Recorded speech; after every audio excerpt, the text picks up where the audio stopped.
my YouTube channel. It's been so long, it's been a very long minute, and I'm back and ready to start doing videos again. And today is the beginning of my friendship and diversity series. We're going to be talking about living in a multicultural environment, and we're going to be talking about different topics basically. But yeah, because this is about friendship and diversity, I have friends coming over for every session so that we can talk about different things. And yeah, anyway, I hope you enjoy this series. And I'm Site Grace. If you're new to my channel, welcome to my channel. Last sentence. I like you. I like the way you lead me. Okay. Have you found your voice? I think so. Oh, okay, let's try it. Wait. You make the little things I do, be like saying a big thing. No. I got it. Okay. You make the little things I do, be like saying a big thing. I got it. Okay, let's go. You make the little things I do. Sorry. Okay. This one, huh? Count up then. 1, 2, 3, go.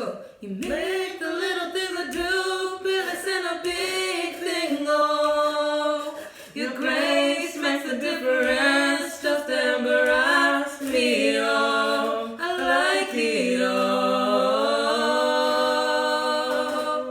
I like the way you lead me, oh.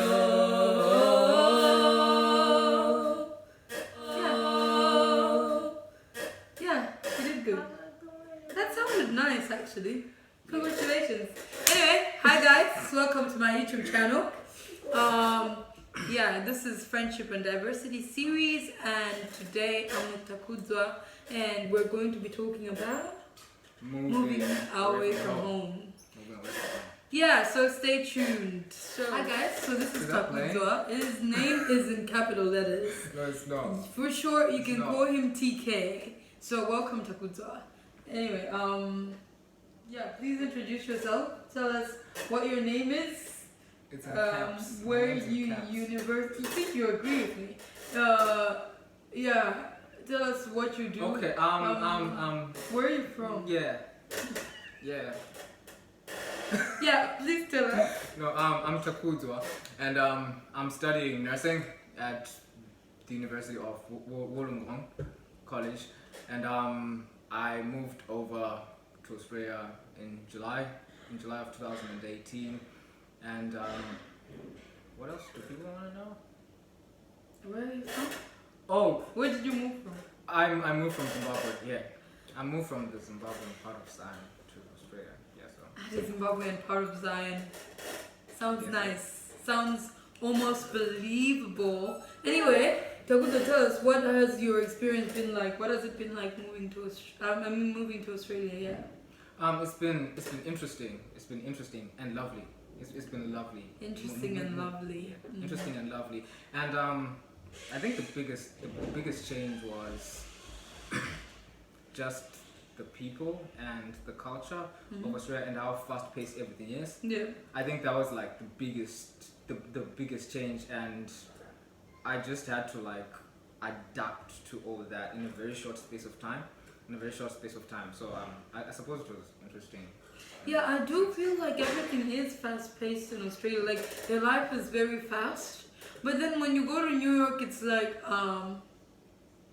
It's faster. yeah, like it's not the same. But yeah, I feel like for me, yeah, my experience has been interesting as well, in a sense that I feel like I've been challenged in a lot of ways, and I've been exposed to different things. I do like the fact that I feel like my perspective on things has broadened, and I feel like my vision has expanded because I believe so much more. Because I feel like traveling or going out to places can just broaden and expand the way really you does. think. Yeah, because it really does. you know, it opens your mind to a whole new level of possibilities. Yeah. Also, if I can add to that, like the part where you said that you were challenged. Yeah. You were challenged. I think it also helps you to grow because it helps like fortify your convictions. Yeah, that's true. It like that whole change of environment either fortifies or literally shatters your convictions of about anything. Honestly. Yeah, that is true. Okay, I feel like at this level, growth is very important. Like it's necessary. Yeah, Yeah, it becomes because what happens is when you come to Australia, you're now responsible for yourself. You learn, like, one thing that I learned was how to save money and how to like make my money last for the whole month. Right. Because like that's something I really struggled in. I remember when I was coming, my parents gave me $2,000, Right. and in like a space of like 3 weeks, I had spent. Okay. Jeez. I had spent it. So like it was like that like awkward moment of realization. I went gone to the bank and like my money's finished. Just like that. Like so like now I've just like grown up, I've learned to save money. You know, you have to pay the bills and the bills won't stop coming. Like that's something you have to learn. Yeah. And you have to learn that mommy and daddy are not here, they're not always going to be here. Yeah, and accountability, that's the word. Yeah. You have to be accountable. Yeah. For yourself, to be honest. Yeah, it's a really challenging situation. It's like it's really confronting. Because you come to that level where you're like, hey. What do I do here? Yeah, yeah, you really do get there. So yeah, what has the transitioning process been like? It's been a growth process, if I can put it that way. Yeah. I've had to grow up in a lot of areas, you know, like you were talking about learning to save and just being accountable for yourself, for your actions, and being responsible for yourself as well. You know, the transitioning process. I mean, moving over and just adapting into the lifestyle. I think one of the main things that really helped me was the fact that I had a support network, and like, okay, I'll just say this. My aunt literally told me, like, dude, you have to like learn to adapt because you're going to experience big changes. So if there's anything you can do to help yourself is where you don't know, ask questions. You know, where you don't know, ask questions. Mingle with people. Mingle with locals because they know things. Yeah, they do. Yeah, they know the way around, and you know that's one of the like. Yeah, I think learning to adjust is like a really important thing though. I feel like when you get to an environment, you have to quickly adjust to the environment because I feel like some of the things that work in Africa don't really work here. And part of that as well was part of that was starting to like pay bills for myself and literally like finding work in Australia. That at least for me. That was part of adapting, because my aunt was like, dude, you know what? Up to this point, I'm gonna be taking care of things, but you know what? You have to be proactive. You have to be proactive, and you have to start being at least responsible for yourself, and you don't have to be necessarily dependent on handouts from parents and well wishers and all that. Yeah, so I think that was one of the like main things about adapting, you know. Yeah, which is good. I've never experienced that, I'll be honest. Fair enough. Still a handouts girl. But yeah, that's not how I meant it. No, I'm just saying. I know you didn't mean it like that. Like, I know it's not like, but like, you do learn to be independent. Like, no, honestly, the majority of my friends, they take care of themselves. Some of them even pay their own fees. And to be honest, I admire them. Because it takes a lot to be able to do that. Right. Because I feel like they're working day in, day out. They're trying to balance their work life. Like, what's his name? Jeff Bezos. He calls it work-life harmony. But yeah, there's that work, there's church if you're a Christian, and there's also like school, so the uni part of it, and you're trying to juggle all that, and you have deadlines, you have assignments, and assignments don't stop. They're always piling, and it's always one after the other. You could have like 3 due in one day, and that's like it's people like the level of depression in this country is like 515. That's like, yeah, in Off the every, charts. yeah, in Wow. every 5 people you meet, at least 5 of them are depressed. So everyone. Yeah, so like pretty much everyone. But yeah, I feel like it's also important to like, you know, just like cool off or reboot. I like to call it rebooting and relaxing because you could get so immersed into the lifestyle, into the culture. And I also feel like people from home don't understand because they do have like an expectation on you. And there's like, oh yeah. But like, no, they don't. They don't understand. No, Yeah. no, they don't. Yeah, I do agree with that. I mean, there's always that expectation that once you're out there and you're working for yourself, like, okay, where's the money? Honestly, Yeah, there's that honestly, expectation. they always feel like you have Yeah. money. They're like, send us money, send Yeah, us no, not money. that there's anything. Not that there's There's anything nothing wrong with with that. asking for Not money, that but there's like anything wrong, but you know, the fact that you live in Australia doesn't mean you have money. Okay, honestly, the pay is higher, but like, oh, they pay per hour. The pay is higher, Yeah. but your pay is in like it's what's the word? There's a lot of congruence. demand. No, there's congruence between the amount of money you get and your bills. Yeah. So like rent, your bills, whatever you're paying for is congruent with the money you receive. Like they're married. There's a marriage between those. No, honestly, there's a marriage between those two things. Because one electricity bill in Australia could be somebody's rent in my country, with even change. But like they're like, you're getting so much money, but they don't understand that even if, let's say you're getting $1,800 a fortnight, out of that $1,800 that you're getting a fortnight, at least 500, for example, like, okay, you're not spending, if you live alone, yeah, you could spend up to $500 just on bills. Because I live in the city alone and I know what it is. You can spend up to like $500 just on bills. The rent in Australia is amazing. It is ridiculous. Like he said, it is amazing because like you find that because you pay rent per week, and yeah, so like putting those expectations on people, I feel like is also adds to the pressure that they're already feeling. I think all in the process of time. I think all in the process of time, you can be in that position where you can literally literally budget your money and still have some to give to family, you know, and all that. That's true. Yeah. So yeah, the principle of budgeting actually does come into play. But then what about emergencies? Like in a situation where you didn't plan that you were going to send somebody money and then something comes up. Yeah. I think in that position, do what you can, you know. Yeah.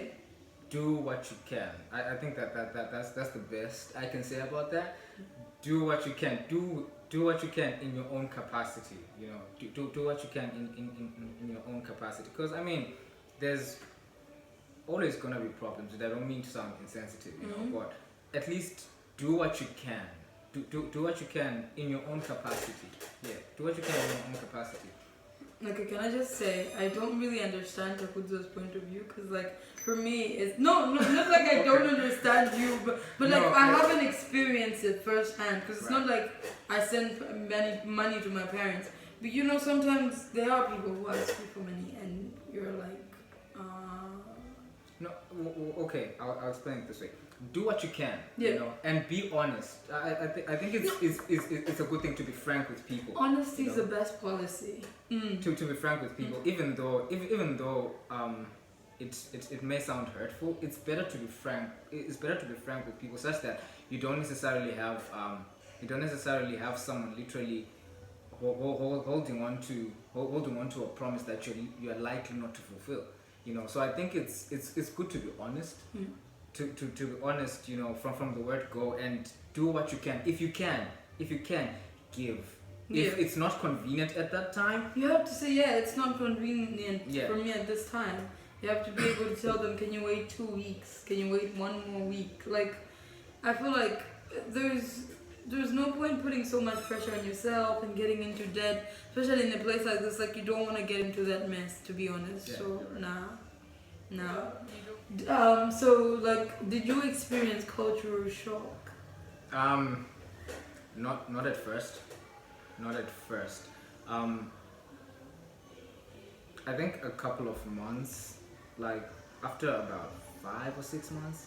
After about 5 or 6 months, that's when I did like kind of experience all that cultural shock, and I think it was because that's when it really dawned on me, like, man, you're so different, you know. For me, that was like one of the main thoughts, you know, that literally drove that. Like, you're so different, and you're like you're literally a misfit. Like that's the word, you know. And then when I did research more about cultural shock, I thought, man, this is what I've been experiencing. You know? No, for me, I didn't yeah. know that was the word for it. So like, I did this English thing. It was called EAB, which stands for English for academic purposes. Right. So yeah, we were learning about cultural shock and the different stages of it. And I was like, yeah, I think that's what I'm experiencing. That's exactly what it is. Yeah. At the 6-month mark, I was so depressed. I just wanted to go home. I was tired. Like, honestly, I just really... My grades were bad. Like, my grades were... Oh, it got to that? No, my grades were terrible. I just wanted to go home. I didn't want to do economics anymore. I was like, what the hell? Like... Yeah, I mean, honestly, it did get to that point. And I feel like diving into church and ministry work really saved me from that, because it got my mind off thinking things from home or thinking I want to go home. But I felt like I belong. I came to a place where I was me. They embraced me for who I am. Yeah. I was being, and then I belonged, and I was becoming something. Because even if you look, I'm not the same CT I was a year ago. Well, Even 5 months this is ago. the only city I know. Okay, cool. This is the only city I know. Anyway, you keep saying that. But yeah, I'm not the same CT that was CT like even 5 months ago, even 6 months ago. People said I used to be really bossy, but like now I'm bossy in a good way. Not like in a bossy way. Ask me. Ask me. Because what is that supposed to mean? No, ask me. I'm bossy in a good way, right? I didn't say anything. I just said, ask me. Yeah, sure. Okay, yeah. Okay, fine. Anyway, do you ever get homesick? Oh, I miss home. I miss the people there. Yeah. But You didn't call it sickness though, right? Like No. you walk in divine health. No. You can't get I don't sick. get. I You don't don't get get homesick. You don't get homesick. Yeah, You that- just miss it.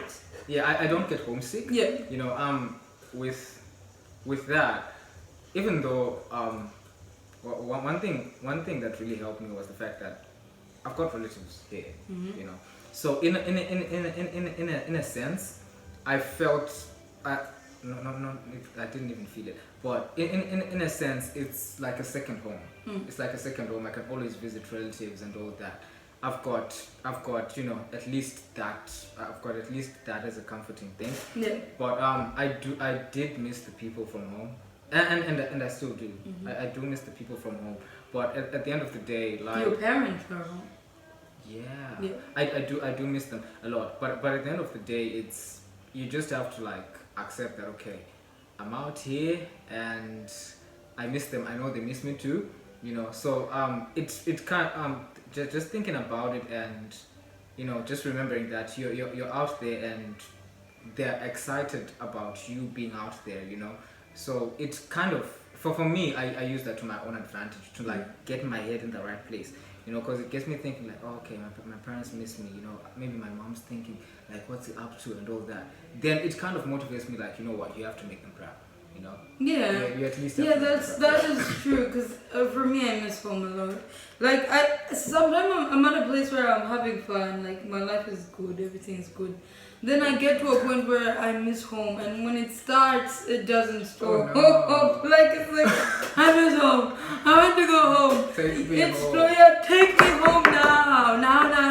And when I get to that point, that's the time where I buy my air ticket for the next holiday. I'm like, I'm going home. Like Okay. I even like it gets when it starts like when it's a persistent, when I miss like, oh, I miss my family. There's that, I miss my family. But when it's a persistent thing, I reach a point where I just have to buy an air ticket, and I have to go home the next holiday. Like Wow. like for me, like staying away from my family is so hard. Like it's been a year, like literally a year since I last saw them, because I went home in May last year, and it's hard to be honest. I miss them. I miss home, but like I wouldn't call it homesickness. No, I'm doing fine. I'm doing well. It's not like it's not like I'm having mental health issues or anything like that. But like the company that home brings, and like for you at least, you say you have your aunt, but I don't have that. Like it's just me. The best I have is family. I mean, the best I have is friends. And yeah, I have found a family in the church. Like, I mean, I look at my pastor's family like my own family. And I feel like, that's kind of like a place. I don't even know if pastor knows this. He might watch this. But I feel like, it's kind of a place where I feel like I belong. Like, I feel like I belong in that family. Like, I'm not their biological child, but I kind of feel like I fit in there. You're like, in that family, yeah. Like their child. And I feel like they're spiritual parents, yes, but like I feel like they're also like physical parents in a way. Yeah, the relationship is real. Yeah, there's like that real relationship. Yeah, I mean, like you can really relate to that. Like, yeah. I mean, there's something in the Bible, okay? Mm-hmm. There's something in the Bible. Somewhere in the book of Proverbs. I'll look it up. It says that better is the. It talks about I'll try and paraphrase it. It says better is the brother. Better is a friend. Better is a friend who's okay. I'll remember the scripture. I'll remember the scripture. Yeah. But the essence of it is it's better to have someone who's not your biological family and literally relate with them. Better is the friend that sticks closer than a brother. That's not the one. It's Is not. that- no, it's There's- not. No, it's not. There's a different one. There's a different Okay. one. But it's the essence of it is literally it's better to it's better to confide in a neighbor. Let's see if we can find It's it. better to confide in a neighbor than in a brother who's in a totally different place or location altogether. Okay, I know I've seen it while somewhere. Takuda's searching that, I feel like, yeah, family is important. Like, if you have your family here, it's easier to adjust, but you might not always have your family. And it's important for you to learn to adjust in those type of settings. So, yeah, he's finding the verse. Yeah, I'll just share a little bit about my experience in Australia and how I ended up. There it is. Oh yeah, there. So it's Proverbs 27 and verse 10. Okay, let's go to the NIV.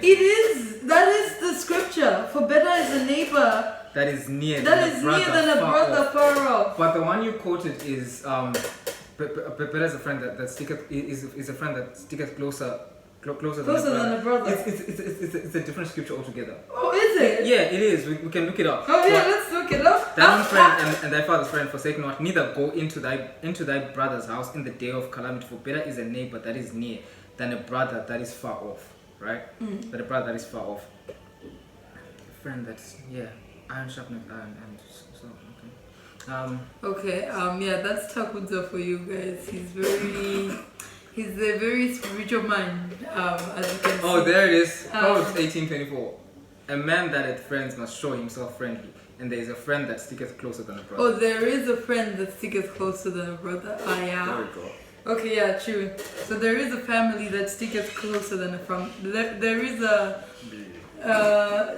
a pastor. Yeah, my pastor's family is like my family now. So yeah, I belong to that family. Anyway, so yeah, finally, like, what advice would you give to somebody who's moving away from home or planning to move away from home? What would you tell them? Really? Do your homework. Do your homework. Research about the place you're going to. Research about the life there. How to get around places. And with studies as well. Have a plan. Yeah. Literally have everything mapped out. On time. on time, and you don't want unnecessary surprises. Yeah. You know, it's better to have a certain level of foresight because you've planned things out than to find yourself hamstrung and have to like press emergency buttons. You know. No, that's true. I agree with you. Yeah, it is important to do your research, ask your questions. It doesn't hurt to ask questions. Like, ask, even if it feels like you're annoying the people, ask. Honestly, it's better for you to know what you're getting into before you actually get into it. Like, I feel like it's very important for you to know, like, know the lifestyle, know how expensive. Like for me, when I was coming to Australia, I asked this girl, she said, for you to study in Australia, you either have to have a mother that is very, very rich, or a brother that is very, very rich, or a sister that is very, very rich, or somebody that is very, very rich. And she was not lying. To be honest, everything here is expensive. Australia is in top 20 most expensive countries to live in. Yeah. But I feel like you can still cope. I feel like the actual thing is to get here first. Yeah, and then start. And like, not only get here, but have a sense of support for the first 6 months as well. I feel like that 6 months would be like a sufficient time for you to like settle in. Yeah, to settle in and also like try find like a job. Or things like that. Yeah. It's good to know your environment, to learn your environment, you know, and to know what it's gonna take to actually be able to function and to get things done in that type of environment, you know. Yeah. So I mean, do your research before you get here. Get here, you know, learn your environment and adapt as you go. The beautiful thing about Australia is there's a multitude of opportunities. Yeah. You know, there's a multitude of opportunities. I mean. Okay, I didn't want to sound philosophical, but I had like all myself in there. It is you. Honestly, no, it is you. You can't hide yourself from the people. No, like I'm not philosophical. No, you told me that I don't have to hide because. Okay, fine. You don't have to hide When I told her, she didn't listen anyway. No, but it's fine. You know, get yourself into the place. Okay, what was I gonna say? You didn't want to sound philosophical. Yeah. You know. You do get what I mean, though. We're talking about studying your environment. Yeah, know your environment and what it's gonna take to get things done in that environment. Yeah. You know, and what it's gonna take to get things done. And there's I got it now. There's opportunities. There's a lot of opportunities in Australia. You know, it's. No, I think necessarily there isn't any limits. Yeah, there are limitless opportunities. Yeah, there's limitless opportunities. So as far as you can, you know, as far as you see yourself going, you'll get there. You'll get there. Eventually, you'll get there. But the important thing is, it's a world full of possibilities, infinite possibilities. Yes, that's what it is. I think that's all for today. That will be the end of this video. If you like it, give it a thumbs up, and also don't forget to subscribe. If you have any questions, please do inbox me. I mean, you can DM me on my Instagram, you can send me a message on my website, you can I think those are the only options you have. Like, I don't really use Facebook, but I usually just put it there just in case. But yeah, you can Instagram me or send me a message on my website, or But yeah, that will be the end of this video. Thank you, Takuzo, for coming to my channel. Bye. Really? Thanks for having me. Thanks for having me. Okay. Thanks for having me. Alright. Yeah. Thanks for having me. I'll stop it there. Yeah, okay. That will be the end of this video. If you like it, give it a thumbs up. Subscribe to this YouTube channel for more friendship and diversity series. Anyway, until next time. Bye.